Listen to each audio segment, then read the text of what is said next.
Hey, what's going on, everybody? Max here with BB, and today for 10 minutes max, I'm going to be doing a very brief general market update on where I believe crypto, Bitcoin, and global markets are at as a whole. But immediately following that, we're going to be talking about something a little bit more spicy. I have added a new meme coin into my meme coin portfolio, and I believe it's going to be of interest to you guys. These decisions are very calculated and they are solely based on the data and the trends. So before we get into it, guys, do me a solid. Please consider liking and also subscribing if you are new here, but let's not waste any more time. Right here, we have USDT dominance and we have total. Right, so this is just Tether represented as a percentage of the total crypto market cap. I've got it up here in green. And just for those that are newer here, real quick, you see USDTD going down, so Tether dominance going down, crypto goes up. They have a perfect and very tight negative correlation to one another. And why is that? The implications of that are if Tether is losing market share to the entirety of the crypto asset class, the implications of that are that people are swapping Tether into, Bitcoin and ETH and Sol and Pepe and Doge. They're deploying their Tether. So we want USDTD to go down, and then crypto will go up, right? So in my opinion, how I'm looking at this chart is we have been in a multi-year trend, right? And a lot of you guys followed the channel. You guys have seen this before, but I think it really helps just to contextualize where I'm going with this before we start talking about altcoins and meme coins. Let's set the stage, right? Because why are our meme coins going to do well and perform well? Because crypto as a whole is poised to do well, right? If crypto's not going to do well, then your meme coins aren't going to do well, right? It's all one giant web, it's interconnected. So again, USDTD has been in this, multi-year trend going back to 2018. You can see every major top has been called by this, this channel bottom trend line for USDTD marked by red dots. And here's total again, which is it's your index for crypto, right? Red dots, top, top, top, top, top. Again, right here, we broke down recently out of it, and we, in my opinion, just finished a perfect textbook bearish retest before probably continuing much lower for USDTD. Of course, like I just mentioned, that would imply that crypto goes up, right? So we're looking for something like this. And this part is up for debate, right? I don't think that this is really up for debate, right? Like USDTD breaking down, people deploying stable coins into volatile crypto assets. But of course, the target is subjective, right? Some people might have a different target. I believe USDTD could go sub 3%, which of course would imply crypto going significantly higher. I would imagine that total, assuming that my target gets hit of around 2.5%, USDTD goes like this. I would think that total could at least go, and the axis is on the left here. I'd say at least 5 to 8 trillion total. So, over a 2x from here. But anyways, just quick update on that. We're going to keep it moving. I posted this on X, so if you guys follow me, you will have seen this, but this is a very interesting pair that we need to talk about. Stocks have been performing very well recently, and crypto has been lagging a little bit, right? And I did a little bit of analysis on this, and I've actually concluded and shown you guys the evidence on my Twitter that this is something that actually happens every cycle, right? Where you will see the NASDAQ actually rip above, its previous all-time highs a little bit quicker than Bitcoin, usually by a couple hundred days or so, and then Bitcoin will immediately catch up and actually begin to outpace that of the S&P 500 and NASDAQ. So I'll label this, actually I'll do this after. So let's mark out some turbulence for equities, and then when it goes on to actually make a new all-time high. Okay, so here it is, and then here's Bitcoin getting above its previous all-time highs, and then I'll mush these charts together. And I know we're going to talk about meme coins, but this is extremely important. This is extremely important to talk about, because if global markets are not in a position to perform well, then your meme coin plays are irrelevant. So it is all connected. It is all tied together. And we're going to talk about that. So here we go. All right, now what I'm going to do is I'm going to move the NASDAQ up. Okay, perfect. So here is the NASDAQ. I'll move this down for now.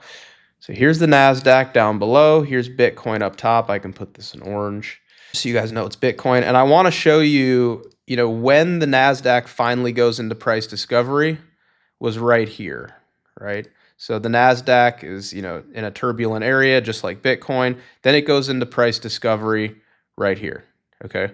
And then Bitcoin didn't actually go into price discovery until way over here, right? So the NASDAQ went into price discovery 210 days before Bitcoin did, okay, as you can see. Now let's take a look at this last cycle, right? NASDAQ V recovers, goes into price discovery right here, basically like June of 2020, and we'll mark that out right here. And Bitcoin didn't go into price discovery until all the way over. I think technically it swept it right there, till right here. So here it is. Now, actually, that's not exactly how I did it. Perfect, right there. And then we'll put Bitcoin in, we'll put Bitcoin in Bitcoin's all-time high in blue right there, right? So you can see how much earlier the NASDAQ goes into price discovery compared to that of Bitcoin. So then in this cycle, it was roughly 175 days, right? So in the 2016-2017 cycle, you can see that the NASDAQ led Bitcoin into price discovery by 210 days. And then in the previous cycle, 2020, just under 200 days. And again, you could technically go like over here and be like, this is when it really kicked off, and that would be 200 days, but you get the point, right? It doesn't have to be perfect, but point being is the previous two cycles, NASDAQ has recovered quicker and gone into price discovery quicker than Bitcoin. Okay, what is happening right now? So NASDAQ again, tags price discovery, we'll just go right here. Okay, and you can maybe put it right here. I don't know. We're kind of rounding, right? It's not perfect. There's a few ways to kind of classify price discovery. Is it a sweep of the all-time high, or is it actually like full-blown, we're ripping into it, okay? So here we are, right here. We don't know. Bitcoin hasn't done it yet, but if Bitcoin can get on a horse and start moving, we're approaching that 200-day mark, right? And like maybe this is price discovery, so we'll put it right here. We're getting to that point, right? So far we're at like 180 days, right?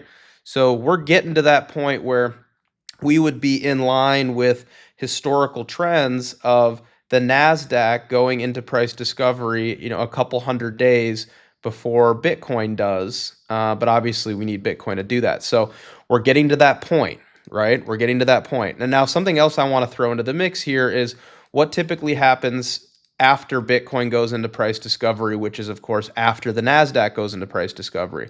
Well, again, we have down here others dominance, which is, again, think of it as like your altcoin strength index, okay?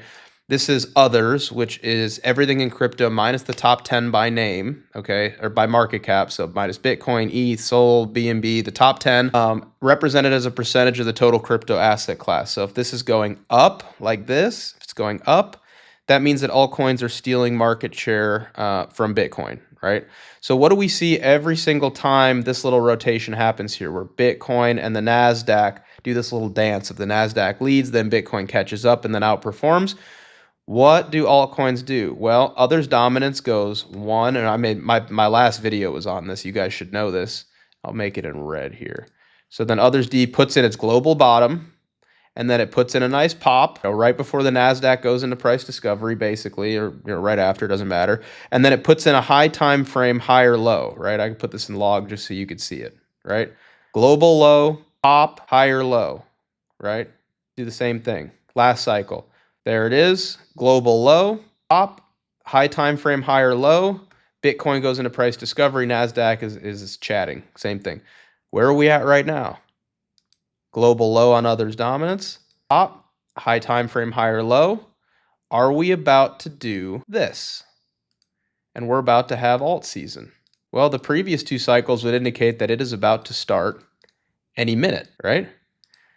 We're really just waiting on Bitcoin to go into price discovery, but as I've presented with you, the conditions are largely appropriate for it. Now, you're like, well, where did the 200 days go, Max? Like, what do you mean there's 200 days? Why are we lagging by 200 days? What were we doing during those 200 days? Why weren't we just tracking the NASDAQ?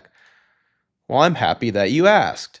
Here's Bitcoin versus NVIDIA. NVIDIA is kind of the juggernaut of the stock market. It's one of the largest companies in the world. It's been one of the best performing, if not the best performing stock in the entire market all year. I'm sure there's some small cap that did better that I don't know about, but for a multi-trillion-dollar company, it has done the best, obviously. So NVIDIA's been driving the NASDAQ largely amongst like Apple and things like that, but obviously, for those that have been following closely, NVIDIA has been performing tremendously well.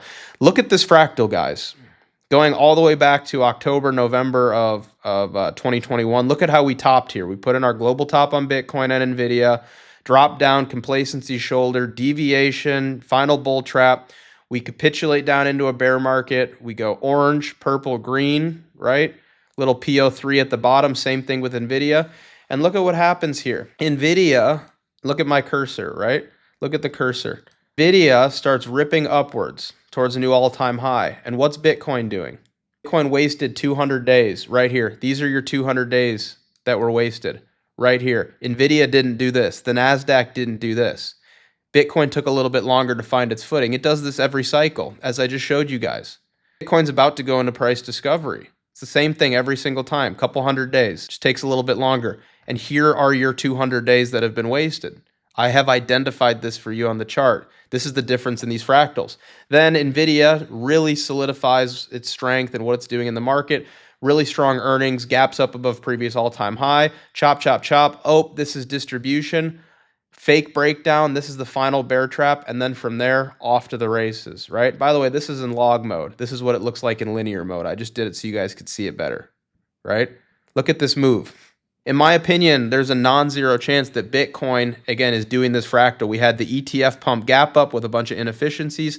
Similarly, its own crypto version or equivalent of the earnings gap up that NVIDIA had, leaving behind this gap everybody wanted filled. ETF pump, leaving behind all these inefficiencies that all the technicians want filled, arguably myself included, but charts aren't perfect, right? Final bear trap. There's a non-zero chance that we are right here within the NVIDIA fractal. 200 days. We're getting real close to that time. Now, I believe I have set the stage for you guys as to why I'm so bullish crypto as a whole, right? The NASDAQ looks good. It's leading Bitcoin by a couple hundred days. I showed you guys as well on this previous chart what happens to others' dominance, right? So this would allude to alt season starting very, very soon, right? As soon as Bitcoin goes into price discovery, a couple hundred days after the NASDAQ, altcoins begin to perform tremendously well. Now, going way back in time, you guys know that Pepe has been one of my more well-known plays, right? I was doing videos down here in the bear market explaining to people, basically pleading with people that, hey, this is going to be one of those coins that you look back on and you really regret not buying. You know, I don't know how long it would take, right? It could go all the way out here. My hope is that it would be sooner rather than later. You know, and eventually if crypto starts doing really well, then, you know, maybe Pepe does something like this and pulls a SHIB. So this is holding really strong. So I mentioned Doge is probably going to go to $1 within 200 days. At least that's what my analysis suggests. So if Doge goes up 10x and the Pepe Doge chart looks like this, and let's just say hypothetically, it goes up, I don't even know, 10x from here. Then you're talking about Pepe outperforming Doge, which is going to go up 10x. You're talking about Pepe potentially printing 100x from these levels. Well, so again, I'm still holding my entire bag. I actually recently just added some in this region. It's the first time I've touched my Pepe bag in quite some time. But Pepe kind of started a whole new movement, right? You know, Pepe is created by an artist named Matt Fury. And Pepe is in a comic series called Boys Club. And Pepe obviously is shaping up to be potentially the Dogecoin of this cycle. And then there was a new project that popped up on Base called Bas Brett, which has been a position that I've been following and invested in and have talked about, you know, numerous times over a couple months at least. I'm in Pepe and I'm in Brett. And then, of course, a lot of you guys know me and found me because I also prospected and found Andy, which is, you know, again, really similar narrative, right? So it's like Pepe, part of the Boys Club, and Brett, part of the Boys Club, both, you know, multi-billion-dollar memes now at this point, and Andy is now a 9-figure meme. And I believe that there is a fourth character of the Boys Club that now deserves some attention and some respect, and has earned it, quite frankly. I also believe that this fourth name is a solution to a problem that I see out there. So let's talk about him, right? The fourth character of the Boys Club is LandWolf, OX67. I have recently acquired a pretty decent bag of LandWolf on ETH, OX67, and I believe this completes the perfect quadfecta, the big four of meme coin portfolios around this Boys Club narrative. And I will say this, I was a little bit skeptical of LandWolf in the very beginning. They launched pretty quickly after Andy began its ascension, and I felt as though it was initially sort of an unnecessary addition, right? There's scarce on-chain liquidity, and I wanted Andy to do well. Why would we need another one, you know? But that's probably how the Pepe guys, or maybe the Brett guys, felt about me talking about Andy, right? It's probably why a lot of them didn't like it, right? Kind of ironic, you know? I was feeling about LandWolf how they were feeling about me with Andy, right? Now, what's the new play here, guys? We got a new one here. Andy, another friend of Pepe. Look at the contract here, guys. It is 0x69. That's how Pepe starts. And look up Andy. Contract is 0x68. Keep your friends close, guys. It's human nature to feel these things, right? But I do believe that my skepticism in the very beginning was warranted, similarly to how people were skeptical of my intentions with Andy in the very beginning, but have now come to accept it and actually participate. I believe that LandWolf is now at a point where it warrants my investment and my acknowledgement. And I believe it has solidified itself and will be a part of this big four for a long time to come, and is poised for tremendously higher. And there's data to suggest that. As you guys know, my decisions are data dependent. Yes, there's a fundamental narrative here. There's a story. But if the chart doesn't dictate it, then I don't deploy my capital. And I will tell you that every which way I look at this chart, and I've been tracking it diligently since launch, even though I haven't talked about it, it warrants my capital and it warrants my attention. And I believe that my lack of acknowledgement about a very obvious fourth character named LandWolf has actually caused a lot of grifting and, in my opinion, misappropriation and misallocation of capital that should be deployed into legitimate projects and legitimate communities that are trying to build something. So let's talk about it here. So let's start with Pepe. And we're going to work our way down from Pepe to Brett to Andy to LandWolf, okay, to complete the quadfecta, the big four, the four horsemen, the Boys Club narrative, in my opinion, the hottest meme coin narrative of this crypto cycle. This video will be here through the entire cycle and long after. Similarly to how my Pepe videos aged, we're going to see how the Boys Club video narrative ages, all right? So let's talk about it. Pepe looking pretty solid in my opinion. We're going to keep the TA a little bit quick and surface level just so we have time. Initially, Pepe came back, retested this bear market previous all-time high almost perfectly, right? Right now, Pepe basically just completed this really solid retest of higher time frame demand. So after this initial sell-off, as my team likes to joke with me, because I call it this all the time, this here is mega demand. There we go. Pepe, after marking up, retesting the previous all-time high, comes back, chop, chop, chop, creates demand, blasts out of it, come back, retest demand. I would now expect Pepe to be putting in its next high time frame bottom, and I would expect higher from here. Okay.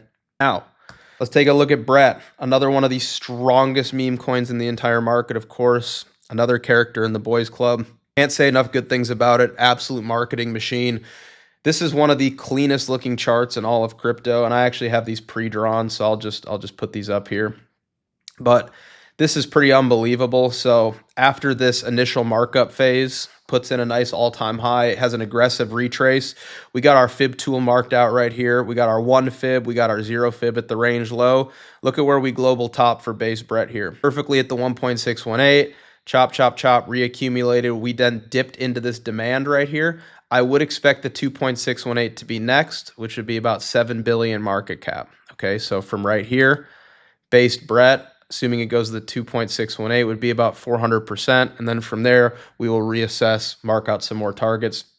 Additionally, on the lower time frames, we'll take this off of log mode. Looking at Bas Brett here, in my opinion, this is a very, very obvious sort of PO3 setup right here. So you could view this as, your range. And then we had a little bit of a range breakdown. So I would say here is your range. So kind of reaccumulation. I'll change this color here. Perfect. And then this would be our manipulation phase. People panic sell, they trap retail. Now look at this buyback and look at this strength. Now I believe is when you begin to see the next markup phase, right? So now I believe we are about to enter the expansionary phase for Bas Brett. Of course, coming at the same time, Pepe just put in its high time frame bottom. Looking to reclaim this range low. I can just drag the range over instead of that. But yep, so back in the railroad tracks, back in the range low, now looking for expansion, right? Looking really, really good. And of course, why would you hold Brett if it's not going to outperform Pepe, right? So similarly to my initial videos talking about why would I hold Pepe if it doesn't outperform Doge, Pepe has now reached that level where I believe it is the basis of comparison. If this cycle, your meme coin is not going to outperform Pepe, don't hold it, right? You could just hold Pepe. It's a lot safer. It's more liquid. It has earned that position, in my opinion. So let's take a look at Brett here, USDT, and we will pair that against Pepe. And let's take a look at it. So we can remove these here. So this is Brett versus Pepe, right? In my opinion, this is a really solid looking chart. So again, what does this chart mean? This chart means that if it's moving up like this, that means that Brett is outperforming Pepe. If the chart's moving down, that means that Pepe is outperforming Brett.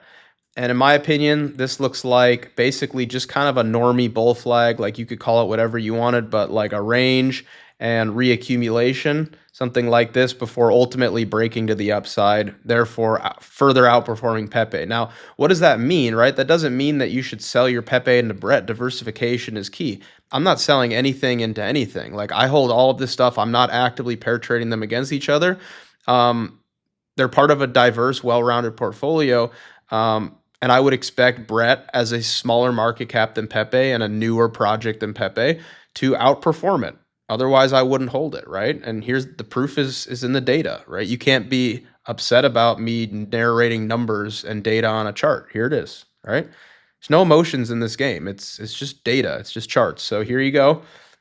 Brett is bull flagging against Pepe USD. So it's possible you could maybe see like a manipulation phase, like something down here. Wouldn't surprise me at all. But either way, I would expect this to resolve to the upside, either like this, or if Pepe starts ripping, maybe this pair bleeds temporarily, and then it moves up, something like that. All right, now let's talk about Andy. Andy recovering tremendously well. Of course, it had a more aggressive drop than I had initially thought, mainly because Ethereum took a dive, and as you guys know, we're very correlated to that of ETH. So I'll just show you guys for those that need a little reminder. We'll just put ETH up here.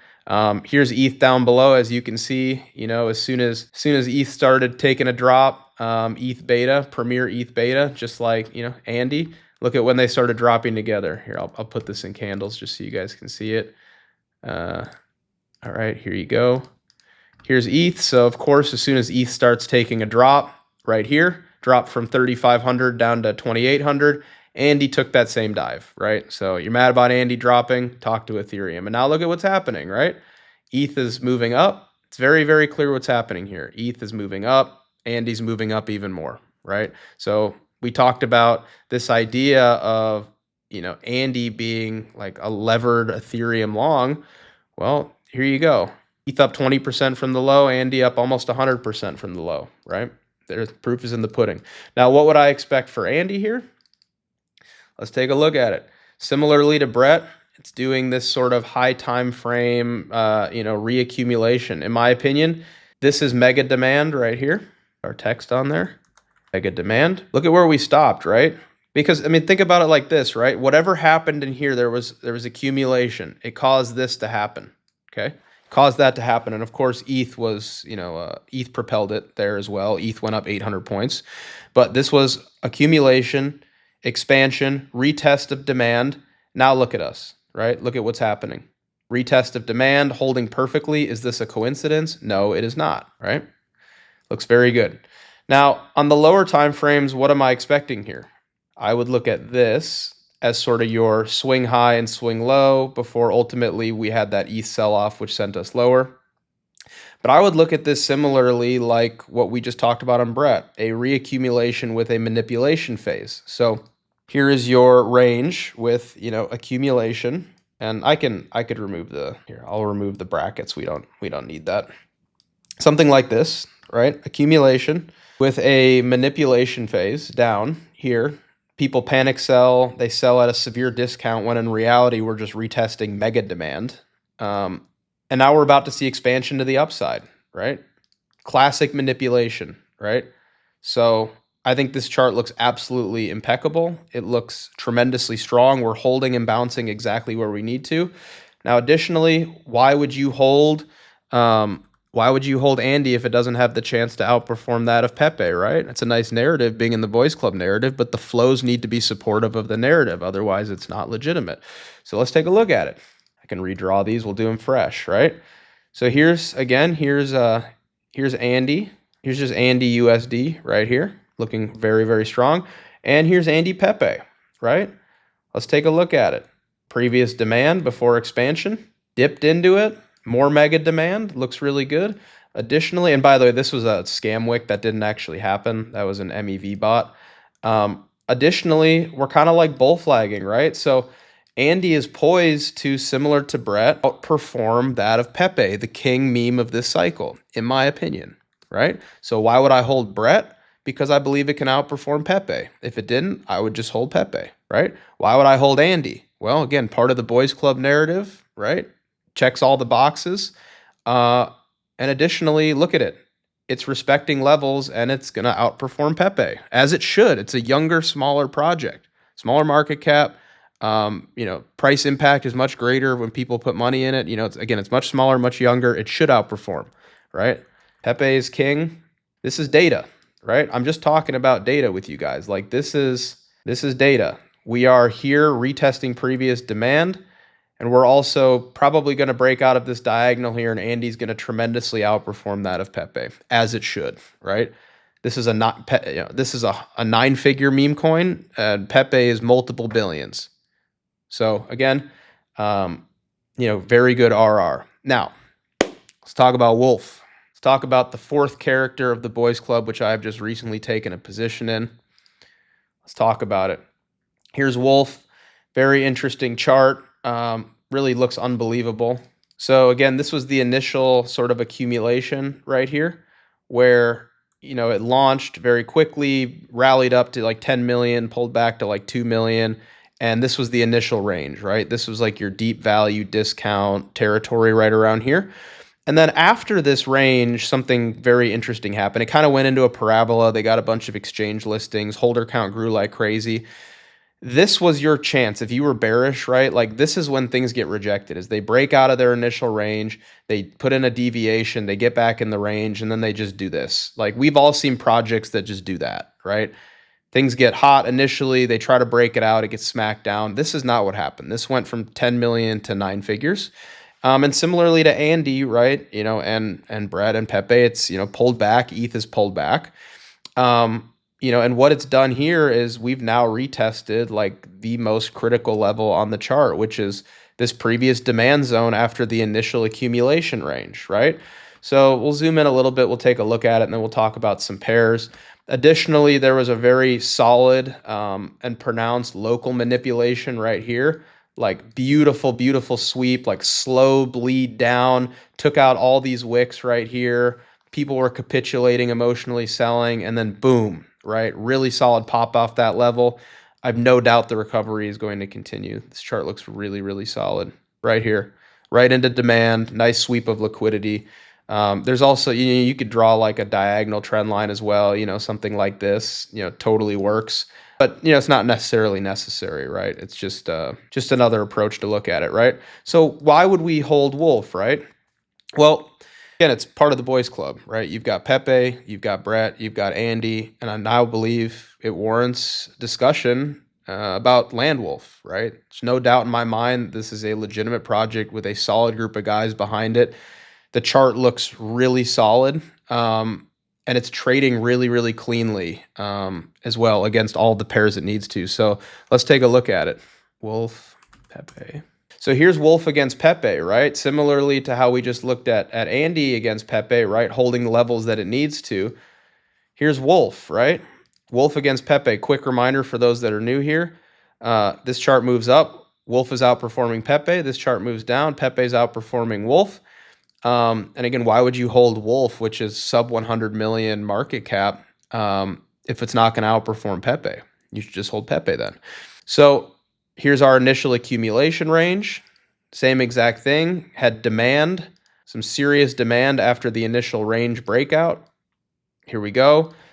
Dipped, deviated, manipulated, whatever you want to call it, right into this demand zone.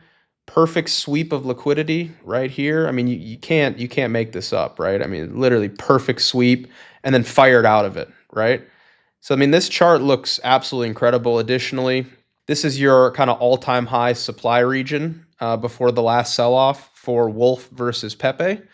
We now have what looks like at this point reacceptance back into this very important level. When you get rejected and you sell off from an all-time high supply region like this, and then you get reacceptance back into it, that's really bullish. It typically goes to all-time highs pretty quickly after that. So I would expect a little bit more dancing around. Maybe we'll do something like this, but I would expect this chart to trend up and trend up aggressively again, further outperforming that of Pepe.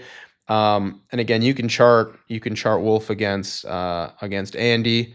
It should outperform Andy ever so slightly because, again, younger project, smaller market cap. Similarly to how Andy should outperform Brett, younger, smaller market cap. Brett should outperform Pepe, younger, smaller market cap. And again, they are all part of the boys club narrative.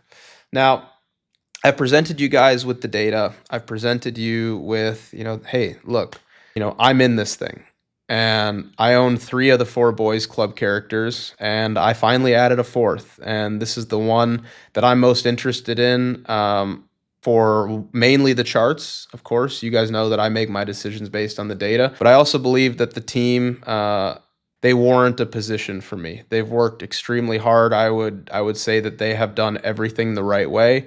They've gotten the exchange listing. They have more exchange listings than Andy. They're well capitalized. Their content is great online.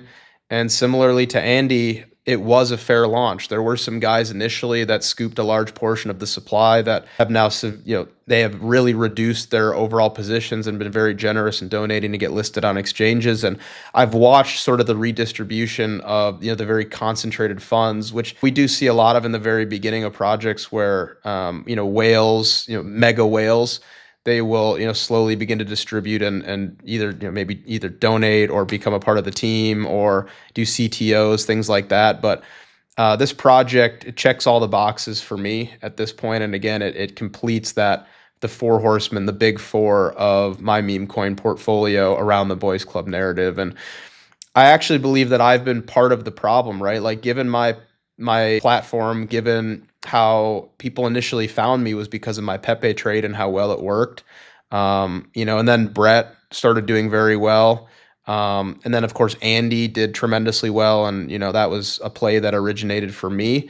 I believe that me not addressing the sort of elephant in the room, the wolf in the room, a very obvious fourth member of the boys club, this legitimate narrative that has clearly been accepted by the market and is taking off, has actually caused a lot of sort of grifting and scammery to occur around the boys club narrative. There's now thousands of tickers that are popping up, attempting to lure in speculation and gambling around this boys club narrative, when I feel as though it would be the best thing for the boys club narrative to have a recentering and a refocus and a reconcentration of capital into legitimate projects with legitimate narratives, with legit teams and backings, rather than in this day and age where ChatGPT can just quickly make you a contract and you can name it whatever you want and find some freelancer on, a website for $5 a day to make you memes to run the Twitter,